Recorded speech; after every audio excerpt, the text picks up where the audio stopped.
Most illness is bidirectional. A affects B and then B affects A.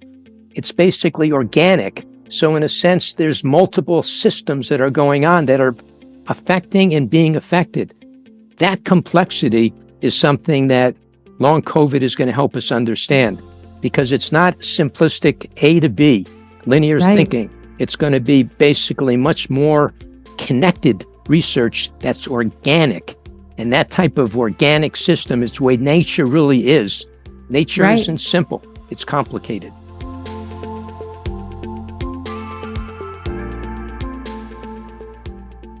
I'm Haylie Pomroy, #1 New York Times best-selling author of the Fast Metabolism Diet and the assistant director of the Integrative Medicine program at the Institute for Neuroimmune Medicine. Today, we're tackling quite a big subject. We're going to talk about long COVID, post-viral illness, and pacing for people with PEM, and we'll talk about what that is. I am so fortunate today that I am joined with and by Dr. Leonard Jason.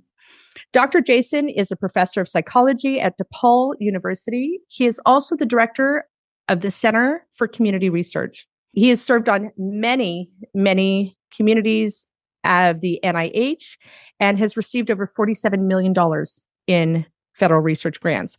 Dr. Jason, thank you so much for taking time today to talk to us about this really important subjects. Thank you. Happy to join you. It's very exciting to have people like you come and have these conversations. I'm always torn a little bit because it's a little bit heartbreaking that we have to have these conversations. But at the Institute, we have access. We always have this like clinic without walls. We have access to so many individuals that bring a different perspective. And Dr. Klimas wanted us to have a conversation and kind of jump in about what's going on and what we're seeing in the world right now with health. And so I'd love to first tackle the concept of post-viral illness in general. That's new for a lot of people, maybe not in research, but for a lot of us out in the world, this post-viral illness is a whole new concept for us. Can you give me a little bit of color about that? So if we go back to any viral illness or even bacterial illness, what you have is a certain percentage of people who get sick and continue to have persisting symptoms over time. That's really the key issue. That hasn't always been recognized, but now that we've gone back to many different pandemics and different types of viral outbreaks, you see the same thing. A certain percentage of individuals do not recover. So is it the body's response to the infection, or is it the infection? I mean, are there components that the infection itself causes a problem, or the way the body responds to the infection?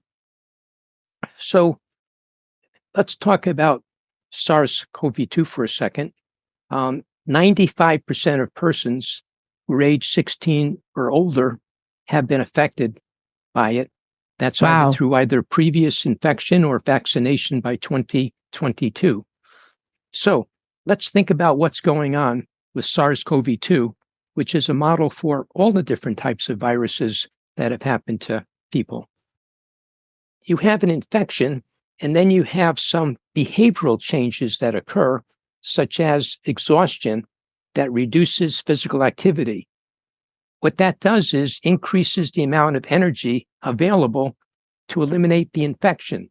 So what we're talking about is hibernation.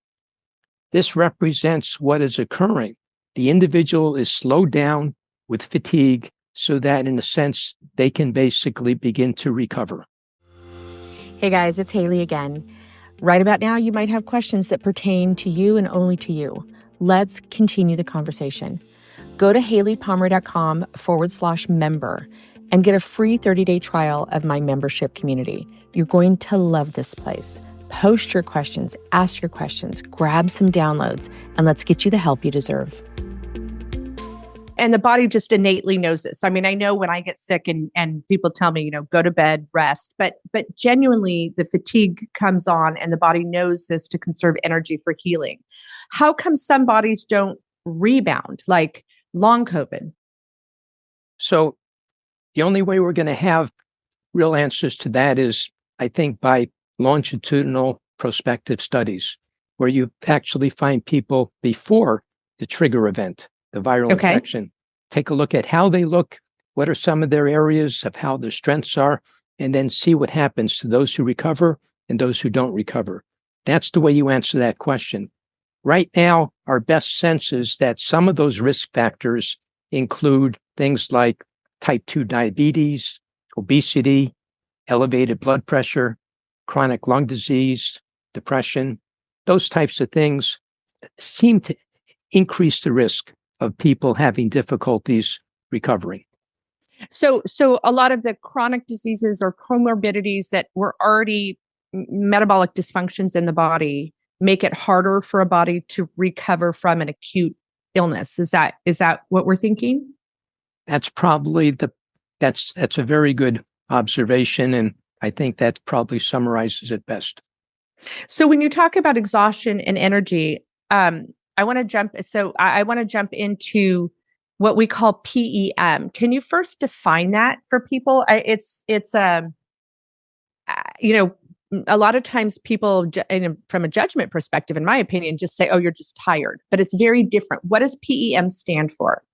So PEM stands for post-exertional malaise, and a lot of people who are in primary care and healthcare often think of fatigue, and truthfully, fatigue is the most common symptom of what we think of as kind of when people don't recover. But post-exertional malaise is something different from the garden variety fatigue. Fatigue is very common in the population. About 1 out of 4 people have fatigue at any one time. Post-exertional malaise is something that involves when you exert yourself physically or emotionally, you not just feel fatigued, but you feel sick. You feel as if there's almost a poison that's going through your body. It's a very different experience than just pure fatigue. Hey guys, it's Haylie Pomroy, your host. Right about now, you're probably struggling to achieve the health that you deserve, and you're just not sure what you need to do in order to get it. So what I've done is I've created a special link for you that will give you the nutrition and supplement programs that I use in my private practice to achieve amazing results for my clients and my community.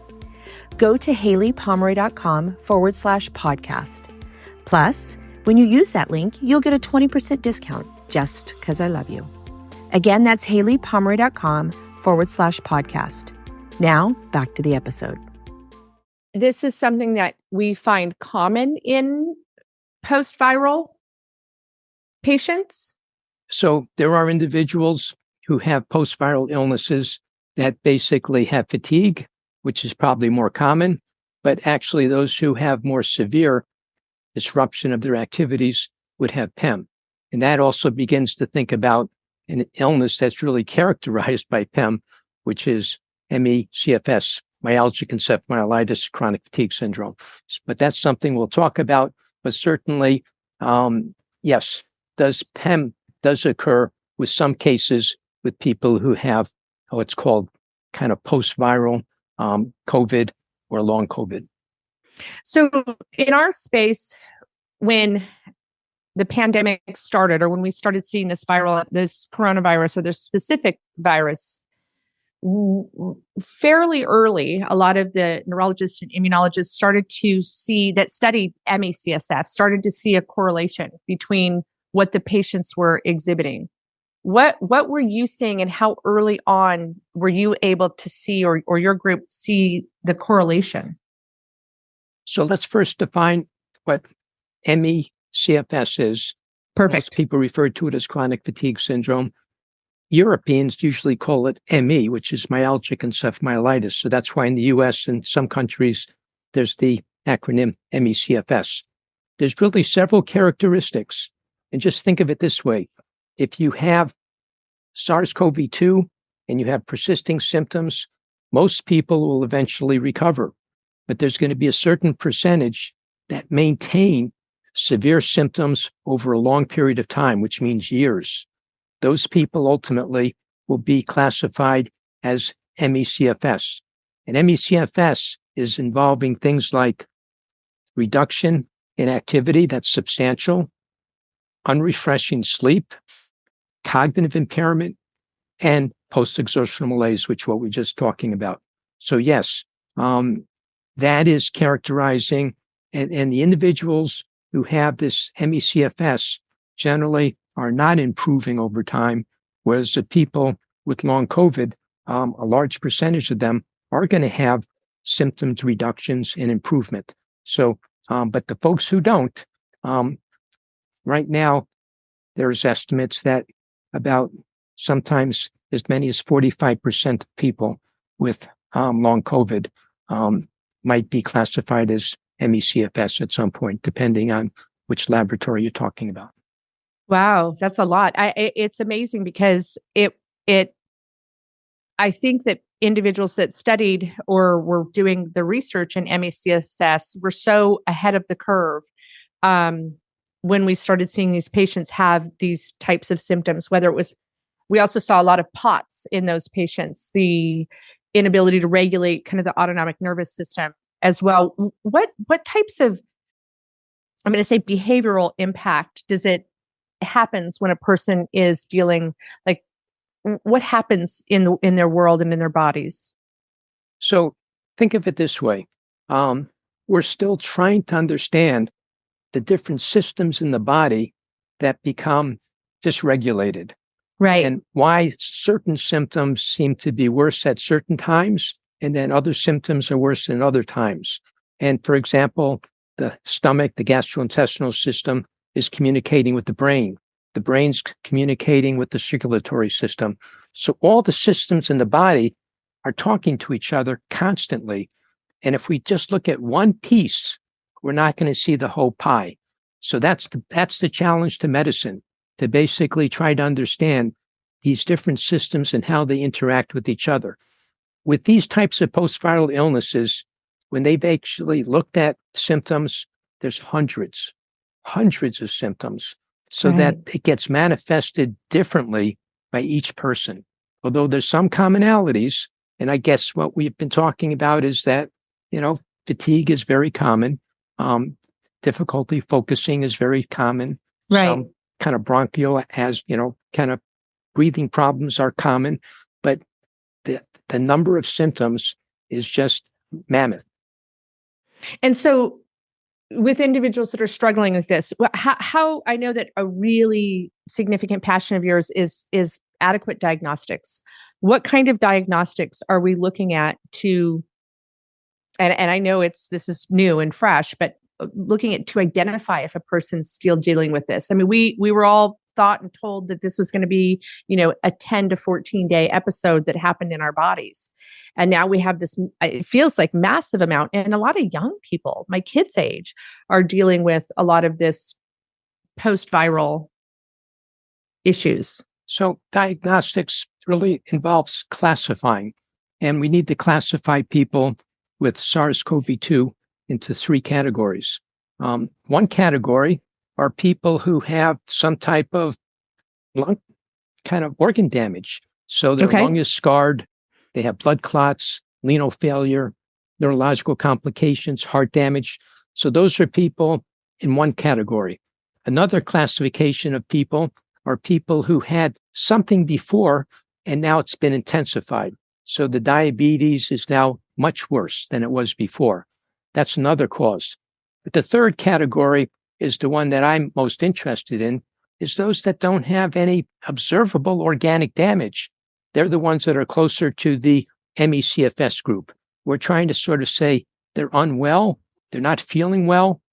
They basically go to practitioner after practitioner. A lot of the standard medical tests look like they're okay, but the person is ill. The person is very suffering from lots of symptoms. That's the group that I think is most, and that's the challenge to medicine. What do we do with those unexplained symptoms? Because ultimately, there's probably an explanation. We just haven't been clever enough to find it. I love that because I had a client that, one day got COVID and, about probably midway through COVID, but definitely shortly after, went into full-blown type 2 diabetes. Never had a history of it, never flirted with it. Hemoglobin A1C was beautiful. And something with that inflammatory or insulin or something triggered that, right? And then we have this group of patients and a lot of individuals in our community that, their echoes are clear, their lung scans are clear, even their MRIs are clear. But sometimes, and we see this with our ME/CFS patients, is if we can get them in that malaise period of time and run some of our immunolabs, we'll see their immune system and their autonomic nervous system, the ability to regulate, is completely, from a chemistry perspective, out of balance. So part of the problem is when people have these types of symptoms, it's hard to find practitioners who actually have the types of advanced diagnostics to figure out what's going on. So let me just give you kind of example dealing with the cognitions, because that's very problematic. If you can't remember where you're going or where things are, or your memory or concentration, that's going to have a lot of serious consequences for you at work. So let's see what happens when the brain has low-grade inflammation. That can be caused by the infection. So what happens? In a sense, to that person has a lack of oxygen to the brain, and basically the white matter that contains long nerve fibers which transmit information from one brain region to another, that diffuse white matter disease might be contributing to the cognitive difficulties. But this is kind of what's really exciting, that there's basic research that's now going on that you're not going to find at most typical medical settings. But this is probably what's going to be pushing the field forward into the future. So let me give a little bit of information about some of the most exciting research that's going on in the country. Microglia basically is white matter in the brain, and it's responsible for pruning the connections between neurons to improve neural circuits. So, for example, during anti-cancer treatment, their activity is disrupted, and that causes brain fog. Well, microglia in the brain react to the immune activating molecules called cytokines, which are released in response to COVID infection. Right. So here you see an infection causing cytokines, impacting the brain, causing some significant problems with cognition. That's very complicated. And that's probably where the best research will be going, to us understanding what is going on that's causing these cognitive problems that people are having. It's not going to be a simple solution. And is that some of the hope for the future for long COVID patients? Like, the brain is we always say it's easier to hit the body than the brain, right? And maybe you can explain that to us a little bit. Is it the blood-brain barrier? Is it that there's mast cell response? Are we looking for how to impact this? What are you seeing in the future for these patients? So the negative thing is certainly patients are suffering, right? Hundreds of thousands, millions. The positive thing is that there's millions and hundreds of millions of dollars that are going into basic research. And this research is going to have to be looking at systems. It's going to have to be looking at how one system impacts another system, and that how one set of symptoms at one time is predominant, and then it becomes the fade and it affects another system. I love that, because I think it's a complete change in the trajectory of medicine in a way, because we started specializing, years ago, right? And it was like the heart could live without the brain, and the lungs could live without the large intestine. And I think with this complexity, we're seeing that the body is, a biodiverse unit, having this experience that you can't sever one part of the body from the other. So think about, basically, medicine is very good at kind of basically taking care of a broken bone, broken arm. And that's A to B. You do A, you had a fixture, B, you fix it. But that's not the way most diseases are. That's not the way most illness is. Most illness is bidirectional. A affects B and then B affects A. It's basically organic. So in a sense, there's multiple systems that are going on that are affecting and being affected. That complexity is something that long COVID is going to help us understand. because it's not simplistic A to B, linear thinking. It's going to be basically much more connected research that's organic. And that type of organic system is the way nature really is. Nature isn't simple. It's complicated. And I mean, I love what you say. You're preaching to the choir here, because I think with us understanding the complexity of the insult, we can value the complexity of the reversal, that it's going to take, a holistic or a whole body or a valued approach where we look at all the systems, that are interactive, what's gone awry, and how we nurture that body back into a healthier homeostasis. I don't think, I could be wrong. I hope I'm wrong. I don't think there's going to be a magic pill. I think there's going to be an understanding and a rebalancing. And there's probably going to be different treatments helping different people with different types of things. It's going to be very kind of, in a sense, individualized. And you're right, because it's so many different factors here. They're all going to have to be taken into consideration in this personalized medicine that we will kind of be moving toward. By the way, if you're trying to differentiate those who have classic ME/CFS that could be caused by a different type of infection, kind of the Epstein-Barr virus, which causes mono, and people don't recover from mono, that's often causes ME/CFS, whereas SARS-CoV-2 is the cause of often the long COVID.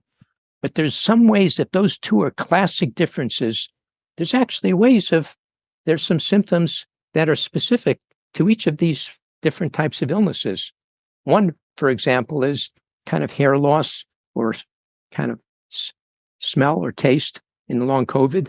Well, in the ME/CFS, they have cold limbs and they have flu-like symptoms. So you often do get some specialized differences that if you have adequate questionnaires that ask the specific questions, you can make those differentiations. The problem is most of the surveys that have been done are looking at occurrence, yes, no, of these symptoms. And that's not adequate. Understanding kind of whether something is trivial or something is a burden to the person. And that's why we have to learn from the people in the ME/CFS world who have been studying these unexplained symptoms for decades, as opposed to a lot of the people in the long COVID community that are new to the area of post-viral illness.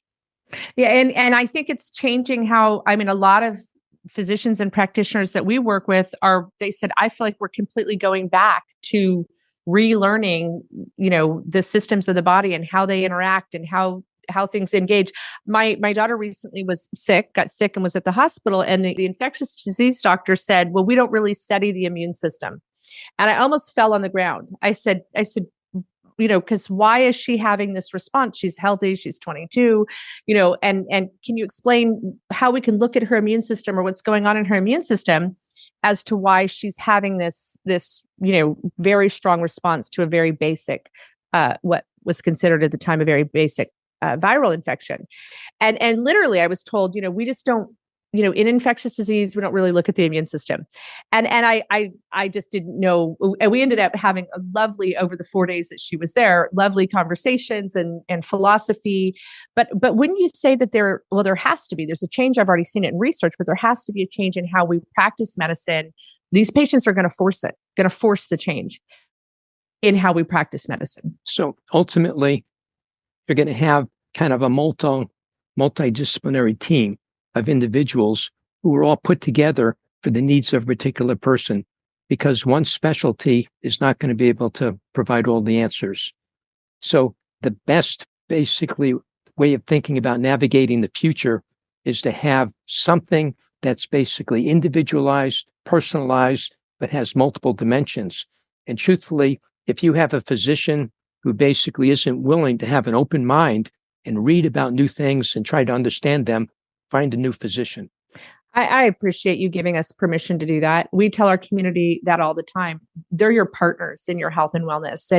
And when I got brought on to the Institute to develop out the integrative medicine program, it was because they were practicing this individualized medicine and this disciplinary medicine on our Friday clinicals. I mean, we have everything from, hematology to neurology, nutrition, behavioral modification, pacing, everything. And we discuss our cases and, some of the smartest people in the room, and we're all collaborating. Right. And in that, there are so many, I guess, missed ideas that we would, if we were not looking at it holistically, missed ideas on behalf of that patient. And so if people are out there and you're feeling that way, what's some of the verbiage? You're so good about this. I was looking at the books. What's some of the verbiage that people can help articulate to get a good diagnosis, that they're concerned? Let's go to long COVID first. There's a lot of people out there that are concerned that maybe you're identifying or you're speaking to them, right? They're going, that sounds like me. How do they talk to their doctor about it? It's very important to select a doctor that you have a good relationship with, who trusts your experience. And if the doctor is basically not trusting what you're experiencing, regardless what it is, that's a very bad sign. So I would say the relationship is critical. I love what you said about trust your experience. You're the one having that experience. You just gave me a lot of personal permission. You need to be with a doctor that trusts your experience. That's huge. So initially I talked about kind of what's going on when a viral insult occurs, that the organism goes into hibernation. It happens with all mammals. On the plains of Africa, when a lion gets into a fight with another kind of lion and gets mauled, what does it do? It goes into the bush with the injury and stops eating, looks into the bush and stops doing anything and just sleeps. Why? Because it lets the body begin to take care of the injuries. That's what fatigue is a sign of. It slows you down and allows the body to basically heal. Now, if you have that experience, and you have a healthcare team that is telling you, well, you'll feel better if you go to the gym 3 times a week and just work out. Yeah. That's not helpful. Yeah. Eat less and work out more. I just breaks my heart. If you talk to patients who have these post-viral illnesses like ME/CFS and long COVID, and you ask them, what's the single most helpful thing that they have been able to basically cope with the illness, do a little bit better? It's pacing. What that means is not pushing yourself beyond your limits. In a sense, it's staying within the energy envelope. So you have a certain amount of perceived energy, you have a certain amount of available energy, and you have a certain amount of extended energy. What do you expend? And if you're expending twice as much as you have available, you're a battery that's on overcharge. And ultimately, that battery is going to get weaker. So the idea is to stay within the energy envelope, figure out how to pace. And that is listed again and again as the most helpful coping technique. We're not talking about curing a person, but we're trying to not make the person worse. We're trying to allow them to have a decent quality of life. So I would say, think about that. So think about your nutrition, think about your activity, which means you have to do something. You don't want to get deconditioned, but you don't want to push yourself so that you're feeling sick. You want to think about your life goals and what's important in life, and you want to think about the community that you're in. Those are the 4 parts that basically are involved in a long life as well as recovery from illnesses. I love that. I absolutely love that. And I want to talk about a couple things. You mentioned pacing, which is a tip that we want everybody to walk away from today, and the importance of that, and the importance of it's, I think sometimes when we get individuals come in and we make a list of what we want to do and maybe what diagnostics we're going to run, pacing is right at the top there. And I think I love that energy envelope. You also mentioned nutrition. We integrate nutrition into our clinic with each of our patients. It's a cornerstone to wellness. Everything that we do is nutrient dependent, and healing is extremely nutrient dependent. And energy expenditure. Is there one thing that you would say, like, I'm a big, eat frequently, eat clean? Is there anything that you would say that you notice in the individuals that you've worked with that you see could be helpful for someone out there, just a basic for them to start with? So generally, you want to have fats that are low, sugar that is low. And if you think about the typical American diet, a fast food diet is probably not going to be restorative. So I love that. So what you're looking for is the less processed you can make it, the better. The more you're basically in control of your diet, because ultimately that's the stuff, that's the nutrients. And the worst thing that happens is if you try to get overstimulated.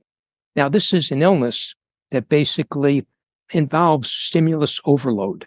And I don't know if you know this, but, a lot of the cognitive measures shows that there's cognitive problems with slowness of thought, difficult understanding things, difficult finding the right word or saying the expression.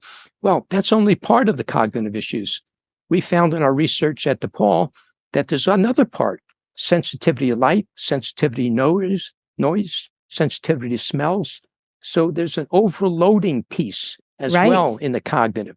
So if there's an overloading piece, you don't want to overload yourself with basically activity, with people, or with food.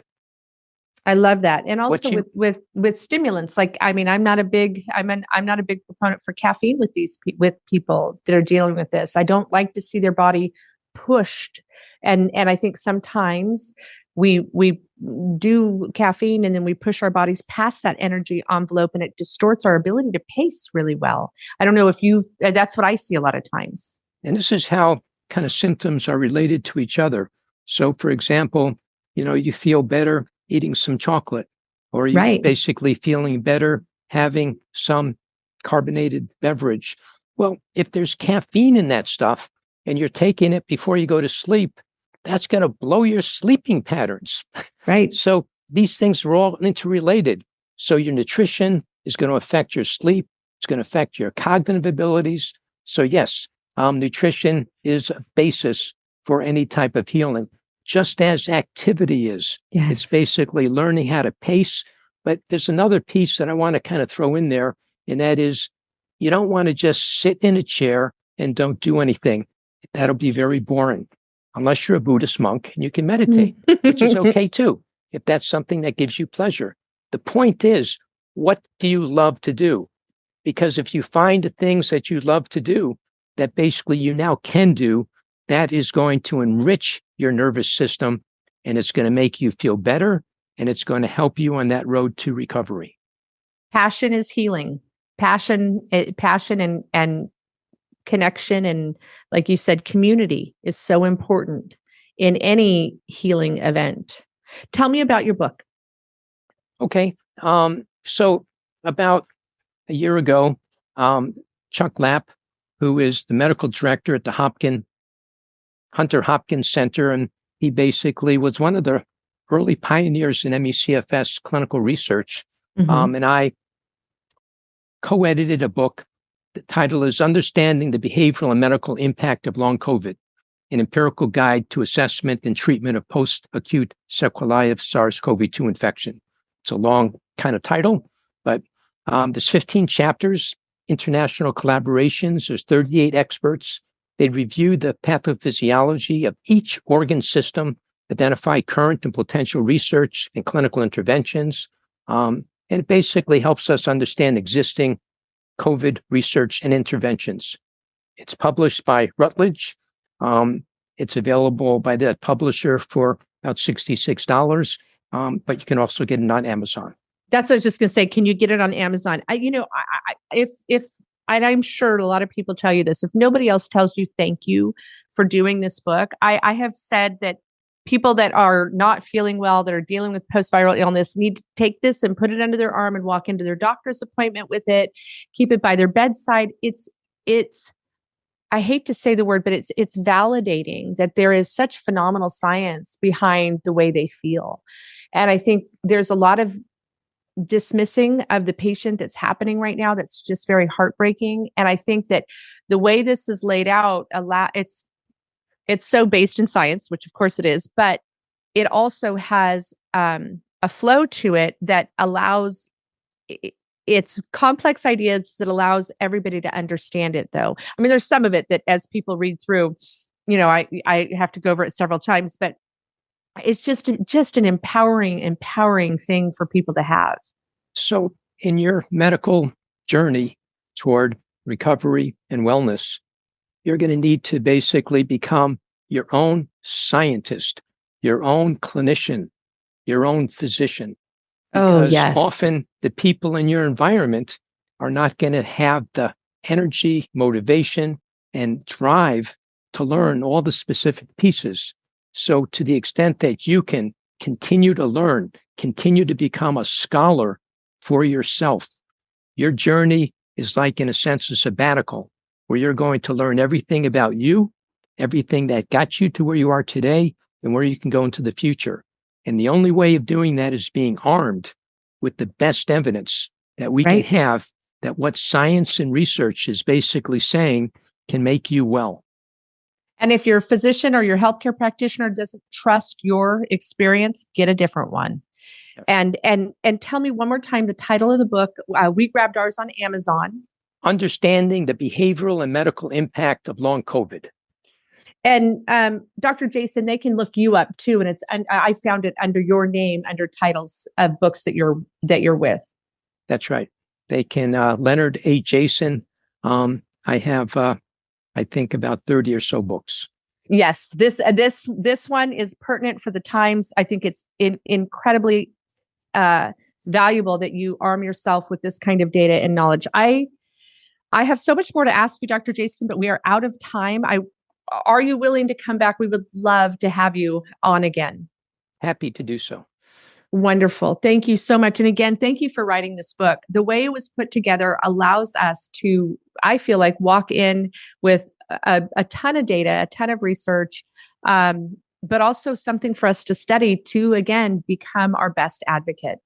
So on behalf of everybody out there, my family included, that struggle with chronic illness and post-viral illness, just thank you so much for all the incredible work you've done. You have such a legacy of effort on behalf of all of us. So thank you. And I can't wait for you to come back. Thank you.